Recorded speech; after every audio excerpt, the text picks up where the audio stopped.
Hello everybody, Astocky here and welcome to another episode of my Let's Play of the Technicality pack. There is a creeper just there, and he's causing me issues. What I found that is really cool though is that with this sort of bar gap setup, spiders can't actually climb over and get inside the house. I know it's a bit of a cheap knockoff versus actually having proper windows, but it seems to work just fine. Now, off camera, where's that map gone?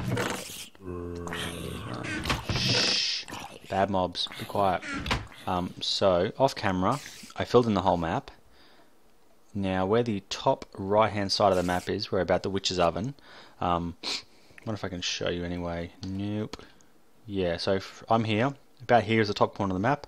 About here, it's kind of almost off the screen. Hopefully you can see my mouse cursor.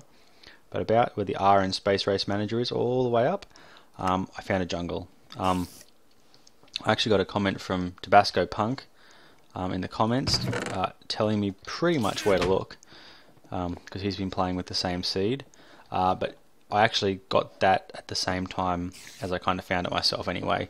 I just went exploring it. It's about a 6 stake return trip from running, so it was a fair way away.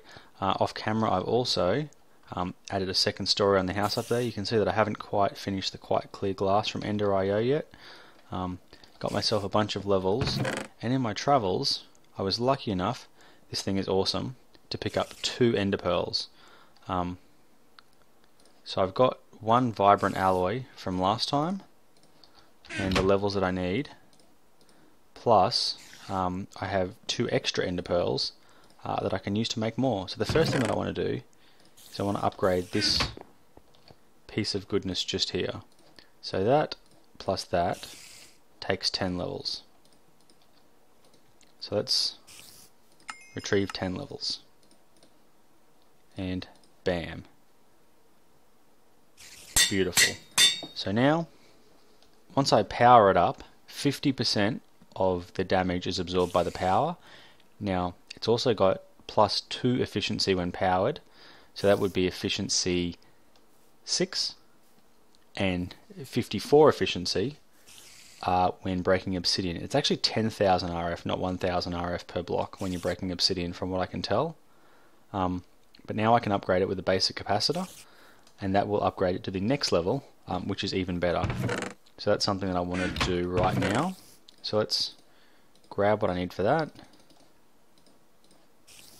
and do that, because that's a fairly inexpensive, fairly easy upgrade, and definitely worth it. So we need, how many levels is the question? Another 10 levels. Easy. So you can see that actually only took 6 out of my setup there, just because of the way that levels works. So it's now powered up to 150, and 60% of the damage is absorbed by the power. Now that goes all the way up to empowered level 4, where 95% of the damage is absorbed by the power. So the 50 to 61 isn't very good. It doesn't really add anything much, but it's cheap. So in that kind of case, it is fairly worth it. The only downside is you can't charge it in one of these. So I need to set myself up a new device to be able to charge it. Before I do that though, something that I meant to do quite a long time ago, I made this electrical steel, which is iron, coal and silicon, but I never actually made the Yeta wrench to go with it, so I'll make that right now. It's pretty straightforward to make a Yeta wrench, and it's a really useful tool to have. So now what I can do is go bloop, pick that up, and now place it just there, because now I'm going to place the simplest of the capacitors just there. So the simplest of the capacitors holds 1,000,000 RF, I believe it is. Where are they? Not the depreciated ones. Basic capacitor bank, that's it just there. So it holds 1,000,000 RF. So it is 4 basic capacitors and 4 iron ingots. So pretty simple stuff. I don't have enough copper for that. Should have plenty of gold though. Yeah, definitely going to have plenty of gold. And definitely have plenty of redstone as well. Probably actually made way more than I need to there. Doesn't matter. I'm going to sort this out. I haven't done a lot of work off camera, so I haven't picked up a lot of redstone or anything like that. It's not going to take me too long to get to the position that I need to be in anyway. So we need 1 block of redstone. Then we need 4 of these. And 4 iron. So thankfully by making that dark steel anvil, I'm not going to have too much of an issue. Now these capacitor banks can be put side to side with others, but in themselves they're not upgradable. So that's going to dump all its power into here. This is going to slowly fill up, and then basically all of it's going to go straight into my... It's all going to basically go straight into here. In fact, let's take that out, because before I go too far, I really want to get a double layer capacitor. So to make a double layer capacitor, I need 2 regular capacitors.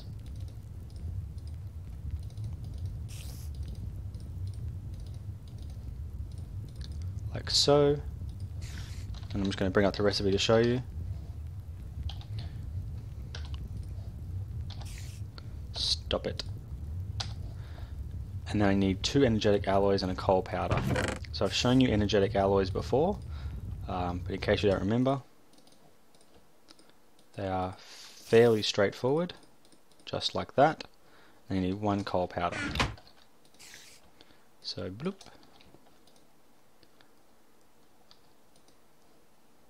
Basically all the charge is going straight into this, which is a bad thing because it means this won't have any power. So there, we're slowly getting some back now. So this is producing, well, it would have been producing 20, but now it's not. Come on, energetic alloy. It does take quite some time when it's not upgraded, but definitely upgrading this to increase it to 40 RF per tick means I can run both of these machines at once, and that's a big benefit. And this has some power now. You know, it's not a lot of power, 56,000.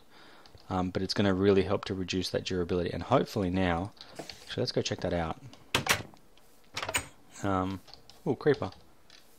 Let's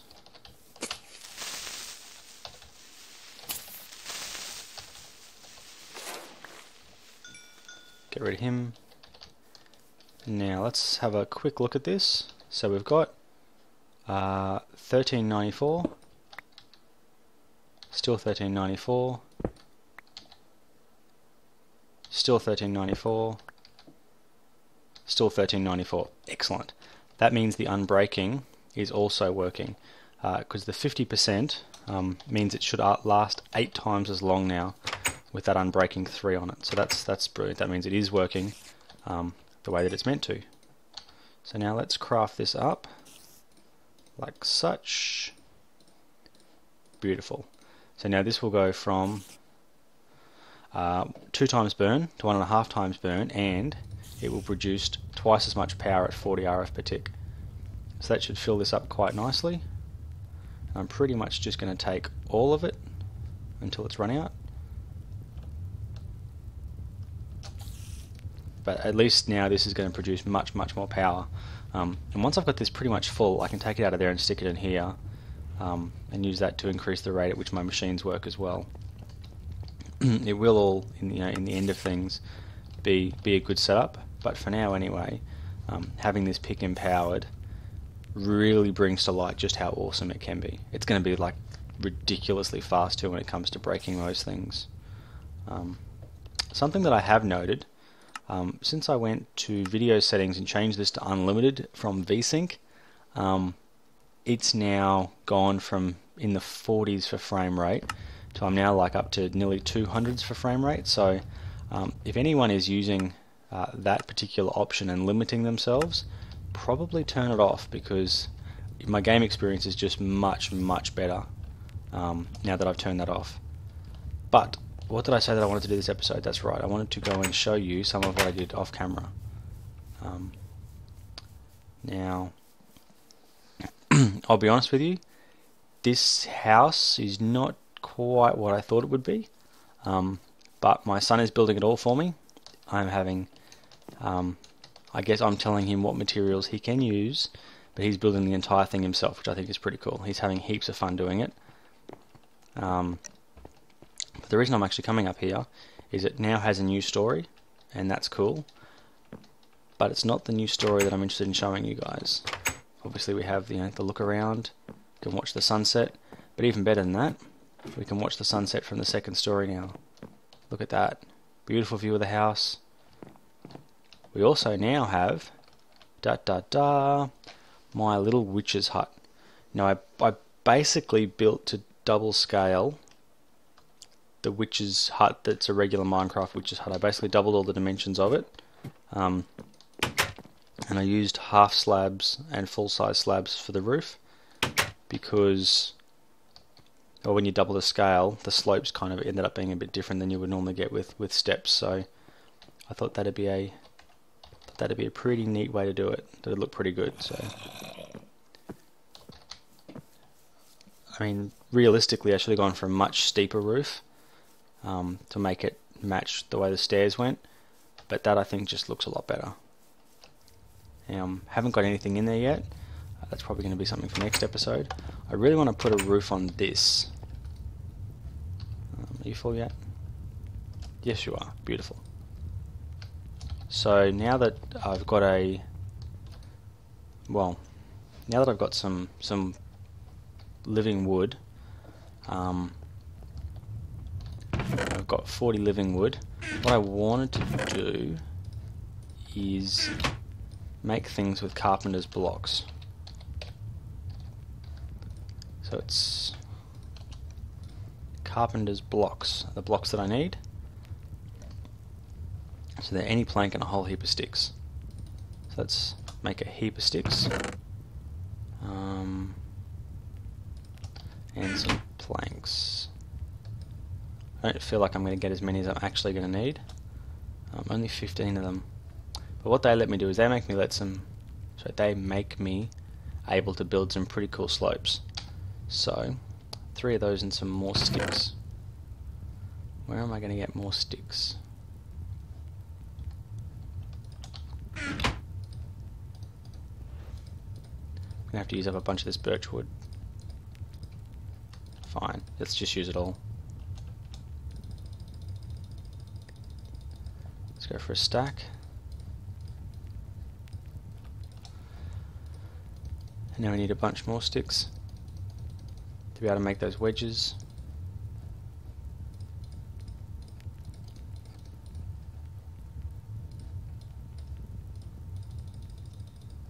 I'm hoping that that's going to be enough. I'm not sure that it is. I'm just hoping. So if I place those now, really? Come on.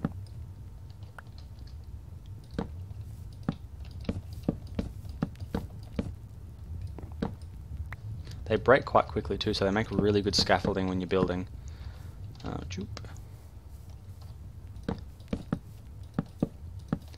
I'm not sure exactly what I have to put in the corner yet. It's definitely going to need to be something. Because of the type of roof I've actually gone for here, I actually end up needing, if I had just built a square house, I would have been much better off. That's what I need. 1, 2, 3, 4, 5. 1, 2, 3, 4, 5, 6, 7, 8 more. 8 more can't be too bad, can it? How many does that get me? 6. Well, guess I'm making 2 lots. Could always find more of a use for these things later. And I do need to work out how to make corner pieces. Corner. Oblique interior slope, oblique exterior slope.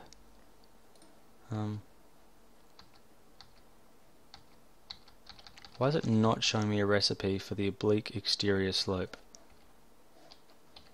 Does that mean I just chuck one of these in and it fits?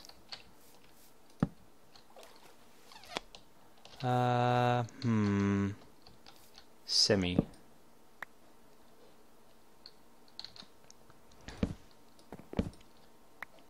There's definitely going to need to be some adjustments there. I believe the way that I do that is with the Carpenter's hammer or chisel. I think it's the hammer, so let's start with the hammer. And if it's not the hammer, then we'll make the chisel.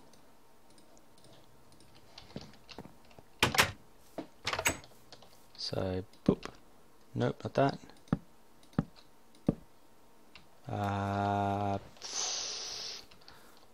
Okay, so that can definitely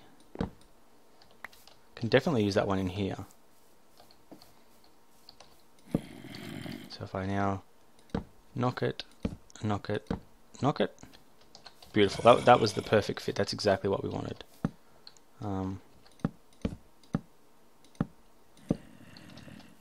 Hey, we can fit it. Cool. Okay.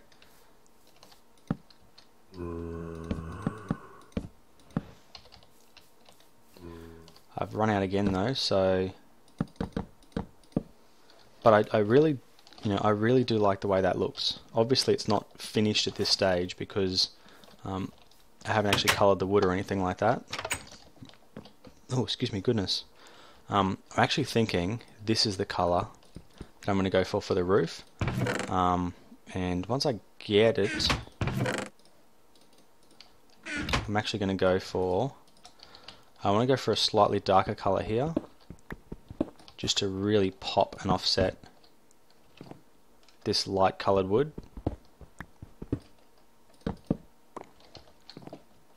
Well, that is going to look better as a roof, isn't it? Yeah, that's going to look way better as a roof. Okay, I'm going to put living wood planks up there. How do I get it back? Guess I just break it. And the reason that I'm doing that is because I believe that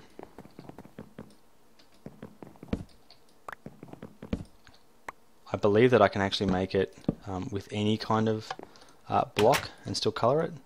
So I'm pretty sure if I make slabs, I get twice as many and then I can still colour it. Yeah. So that definitely works better. Because it's not that living wood is expensive, it's actually free, it's just time consuming to make it. And I'm not the world's biggest fan of time consuming, I'll be honest with you. It's just not necessarily my thing.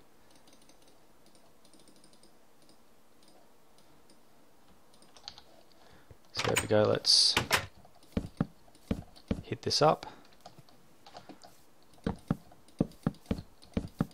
Now clearly just putting this small sort of bit like this isn't the be-all end-all. I actually have to now continue this up the rest of the way up the roof.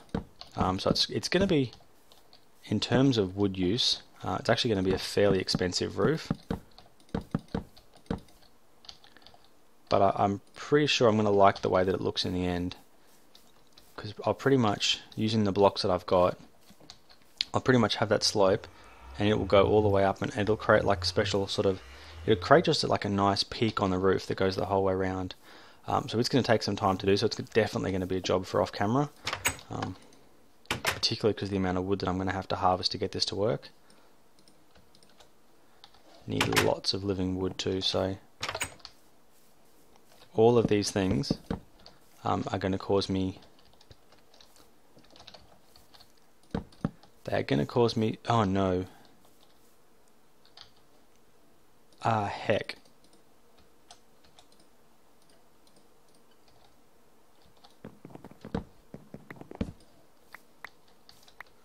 What am I going to do with all these living wood slabs now?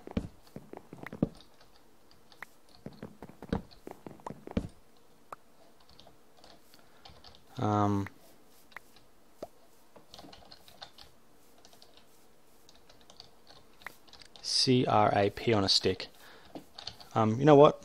Look, Minecraft is meant to be fun, and when stuff like this happens to me, it's just not fun. So what I'm going to do, 33, hey?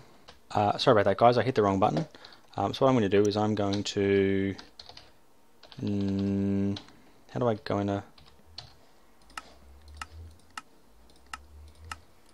cheat mode?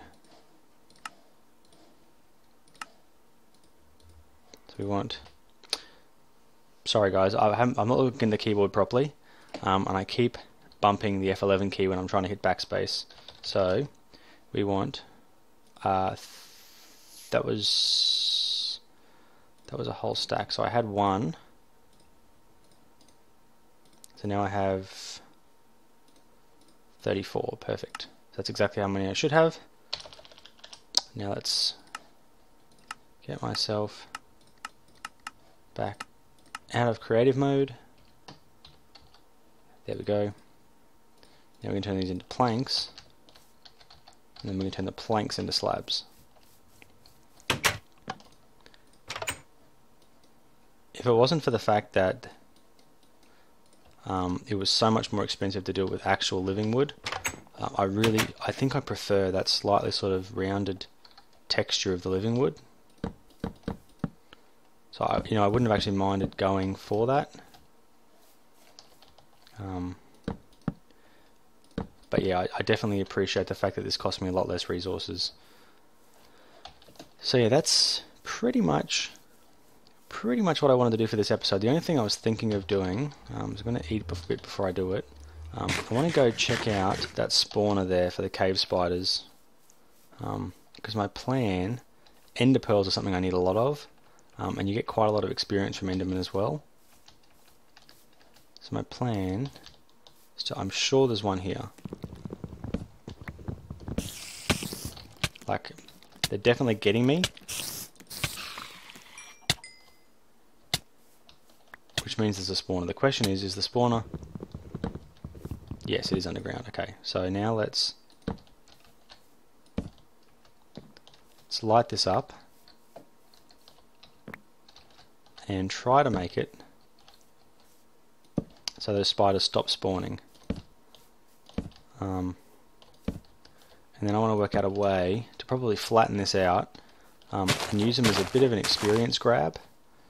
And once I've grabbed sufficient experience from them, I'm going to break the spawner, turn it into an enderman spawner, and start spawning crazy amounts of endermen. But certainly that is all job for later me. And for now, I just want that not to spawn any more spiders at this point. Yeah, so that is going to be a job. I think I've racked up about 5 episodes worth of stuff I want to do.